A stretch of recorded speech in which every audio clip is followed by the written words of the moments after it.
Among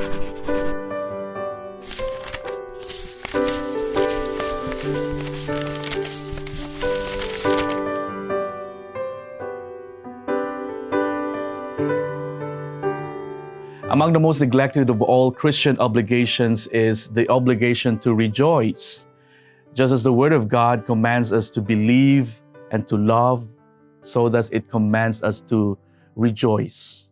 And so this third Sunday of Advent, the Church reminds us of this often forgotten obligation. This third Sunday of Advent is often called Gaudete Sunday. Gaudete means rejoice. So, you notice in our churches, the candle we light today is pink, not purple. And the priests and deacons' vestments are rose pink, suggesting a more rejoicing attitude. And so today we're told to rejoice always. But why? How can we rejoice? There's a lot of restrictions due to this pandemic. There's a lot of jobless people. There's a lot of misfortunes, death in the family. How can we truly rejoice? I think we should be able to if we look at them in the right light. And let me share with you a story I found in the internet that could somehow shed light on this reflection.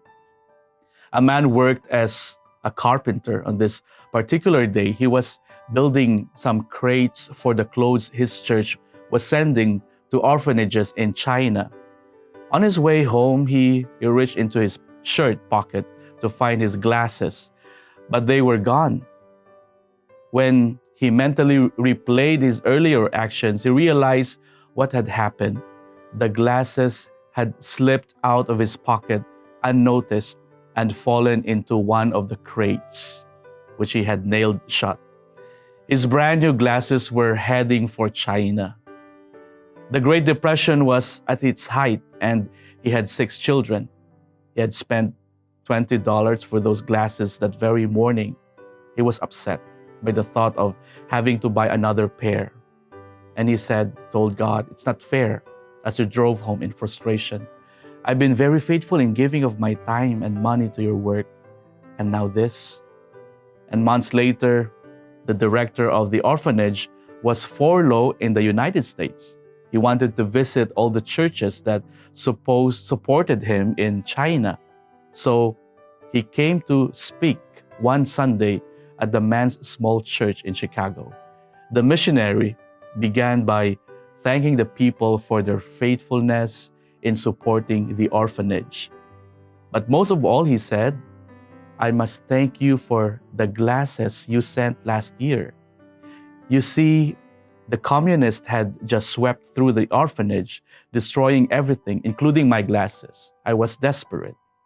Even if I had the money, there was no simply way of replacing those glasses. Along with not being able to see well, I experienced headaches every day. So my co-workers and I were very much in prayer about this. Then your crates arrived.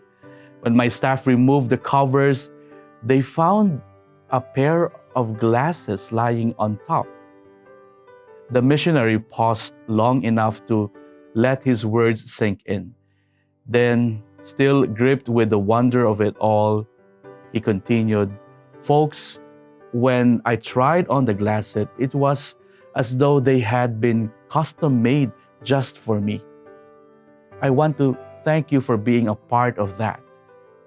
The people listened, happy for the miraculous glasses, but the missionary surely must have confused their church with another, they thought. There were no glasses on their list of items to be sent overseas.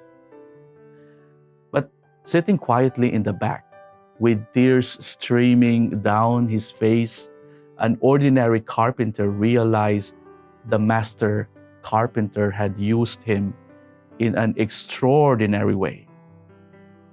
My dear friends, there are times we want to blame God instead of thanking Him. Perhaps thanking Him is something we ought to try more often. Remember this in times of trial. Look for the perfect mistakes. We often fit in God's plan, but somehow we are not open to His will. The noise, the hassle, and stress of our lives, especially at this time of year, won't let us hear God speak to us. Try some quiet time and enjoy some quality time with God. So the next time you have a problem, rejoice and ask yourself, how is God using me, an ordinary person, today in His miraculous plan?